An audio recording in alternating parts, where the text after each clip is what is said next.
Alors, plongeons directement dans un moment de l'histoire qui défie littéralement toute logique humaine. Imaginons juste la scène en instant. 10 000 combattants. C'est une armée absolument titanesque qui recouvre tout l'horizon de poussière, encerclant totalement la ville de Médine. Et ce n'est pas tout. Le vent de l'hiver est glacial, il transperce les os. La faim ténaille tellement les estomacs que c'en est physiquement insupportable. Et la peur, elle est si palpable que certains, parmi les hypocrites, murmurent avec un sarcasme glaçant qu'on leur promettait les trésors du monde alors qu'ils n'osent même plus sortir pour un simple besoin naturel. C'est le paradoxe parfait de la terreur absolue, n'est-ce pas? Mais au cœur de cette obscurité glaciale, il y a une lumière éclatante. Le prophète Mohammed, que la paix et la bénédiction d'Allah soient sur lui, affiche un sourire serein, confiant, presque mystérieux face à ce qui ressemble pourtant à une fin inévitable. Dans cette analyse d'aujourd'hui, on va décortiquer ensemble la célèbre bataille du fossé, Al-Khandak. On va voir comment, au pire moment possible, le divan est intervenu pour changer l'impossible en une victoire retentissante. Le contraste visuel ici est tout simplement saisissant. D'un côté de la balance, on a la plus grande armée arabe de l'histoire jusqu'à ce jour. Une coalition massive, lourdement armée, prête à tout écraser. Et de l'autre, les défenseurs de Médine, épuisés, affamés, en lutte constante contre un froid qui mord la peau. Mathématiquement, logiquement, militairement, la ville n'avait aucune chance de survie. Zéro. L'angoisse figeait littéralement les cœurs. Et pourtant, face à ce déséquilibre total, l'attitude du prophète Mohammed sallallahu alayhi wa sallam reste le pilier, le point d'ancrage absolu de toute la communauté. Sa certitude ne vient pas des épées ou du nombre de soldats, pas du tout. Elle vient d'une connexion spirituelle profonde et d'une confiance absolue en l'aide de Dieu. Et c'est très exactement cette dynamique, cette foi inébranlable, qui pose le décor des miracles incroyables qui vont suivre. Ce qui nous amène à notre première grande étape. La sagesse de Salman et l'adoption d'une stratégie militaire totalement inédite. Face à l'immense coalition qui voulait purement et simplement éradiquer la jeune communauté, il fallait réagir et vite. Il fallait trouver une tactique que les Arabes de la péninsule n'avaient jamais, au grand jamais, vue auparavant. Un moyen de bloquer cette redoutable cavalerie ennemie. Et c'est là qu'intervient le génie et l'humilité dans le commandement, avec la sagesse d'un homme venu de loin, Salman al-Farsi. Il apporte une sagesse militaire interculturelle brillante en suggérant de creuser en large fossé, le fameux Khandak, une technique personne infaillible lors des sièges. Mais le plus beau dans tout cela, c'est la façon dont le prophète Mohammed, que la paix et la bénédiction d'Allah soient sur lui, accueille cette idée. Il ne se contente pas de l'approuver de loin, non, il descend lui-même dans la terre rocailleuse. Il participe physiquement à l'effort titanesque. Il prend la pioche, porte la terre et les gravats, jusqu'à ce que la poussière recouvre la blancheur de son propre ventre. C'est une leçon de leadership absolument intemporelle. Passons maintenant à un moment véritablement fascinant, le miracle de la roche et les étincelles d'Empire. Alors qu'il creuse désespérément, un obstacle cauchemardesque apparaît. Le sol de Médine est déjà très dur, mais soudain, les compagnons butent sur une roche massive, d'une blancheur immaculée, nommée Qada. Cette pierre est tellement solide qu'elle brise carrément les outils. Elle stoppe net la progression dans la tranchée. L'épuisement est à son comble. C'est alors que le prophète Mohammed sallallahu alayhi wa sallam s'avance et prend lui-même la pioche. Il invoque le nom d'Allah et il frappe une première fois. Et là, un éclair éblouissant jaillit de la pierre, illuminant tout l'horizon. Il annonce alors à voix haute qu'on vient de lui donner les clés du pays de Cham, la grande Syrie, et qu'il envoie les palais rouges. Il frappe une deuxième fois, un nouvel éclair fuse, et il annonce la chute prochaine de l'immense empire perse. Puis, à la troisième frappe, la roche vole enfin en éclats, et un troisième éclair révèle les portes du Yémen. Il faut vraiment se poser un instant pour mesurer la puissance de ce moment.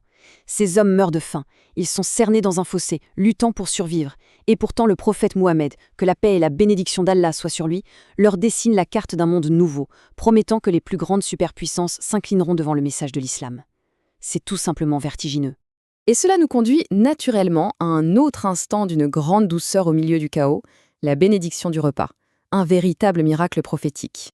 Car oui, malgré ces visions grandioses, la faim est toujours là. C'est une réalité physique écrasante. Le compagnon Jabir bin Abdullah remarque alors un détail profondément bouleversant. Le prophète Mohammed sallallahu alayhi wa sallam, qui travaille sans relâche avec ses hommes, a attaché non pas une, mais 2 pierres sur son propre estomac pour tenter d'atténuer les douleurs lancinantes de la famine. Cette image d'abnégation fend le cœur de Jabir. Il court chez lui, fait abattre un petit chevreau et sa femme prépare un peu de pâte avec une poignée d'orge. En gros, un repas tout juste suffisant pour 2, maximum 3 personnes. Jabir retourne au fossé, s'approche discrètement et murmure à l'oreille du prophète Mohammed que la paix et la bénédiction d'Allah soient sur lui, l'invitant en secret avec un ou deux autres compagnons.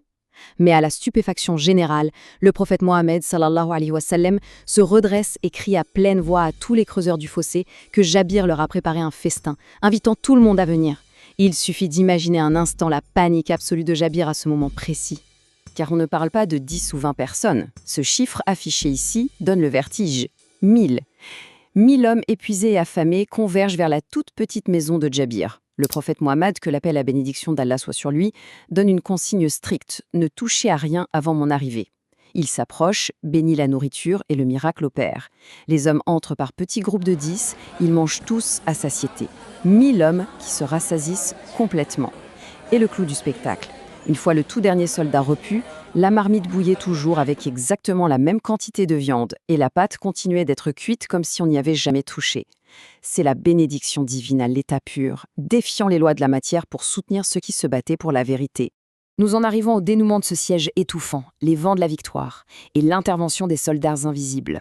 Les jours passent, extrêmement éprouvants, et la confrontation tant redoutée se rapproche. L'armée de la coalition campe juste de l'autre côté. L'attente est une véritable torture. Mais le secours divin n'allait pas venir sous la forme d'une bataille sanglante. La réponse du ciel tombe sous la forme de forces invisibles. En plein cœur d'une nuit d'hiver glaciale, les éléments se soulèvent. Un vent furieux, une tempête d'une violence inouïe s'abat, mais exclusivement sur le campement ennemi. C'est la dévastation totale. Les tentes, pourtant solidement arrimées, sont arrachées de terre.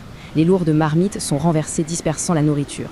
Chaque feu de camp est brutalement éteint, plongeant l'armée dans une obscurité noire et glaciale. Mais surtout, le vrai coup de grâce, c'est la terreur absolue que Dieu jette dans leur cœur. Face à ce cataclysme naturel et psychologique, la redoutable coalition de 10 000 hommes panique, plie bagages dans la précipitation et fuit dans la nuit sans même livrer combat.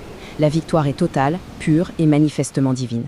Ce qui nous mène à notre dernière grande réflexion, l'héritage spirituel d'Al-Khandak et le triomphe par la foi. C'est la véritable essence de cette explication. Au-delà de l'exploit militaire, que retient-on d'Al-Khandak ? Ce n'est pas juste un récit épique du passé, c'est l'archétype même de la condition spirituelle face à l'adversité. Le point crucial à garder en tête, c'est que la victoire ne réside jamais dans les nombres, l'équipement ou la simple logique matérielle. Elle réside dans une confiance sincère et absolue en Dieu.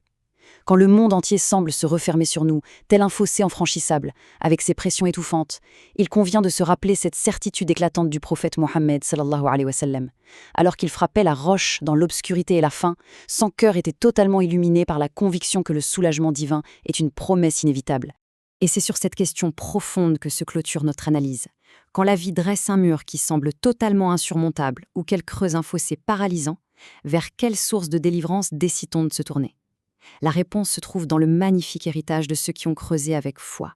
Puisse ce récit apporter une certitude similaire face aux grandes épreuves de l'existence. Si cette exploration a touché les cœurs, il est fortement recommandé de laisser une prière ou une belle invocation en commentaire afin de propager cette lumière au sein de la communauté. Ces leçons transcendent véritablement les époques, marquant à jamais la bataille du Foss, rappelant l'immense splendeur des miracles prophétiques et enrichissant notre belle #Histoire de l'Islam ainsi que nos précieux #Histoire musulmane. C'était un réel privilège de parcourir ces événements. À très bientôt pour une nouvelle plongée passionnante au cœur de notre patrimoine spirituel.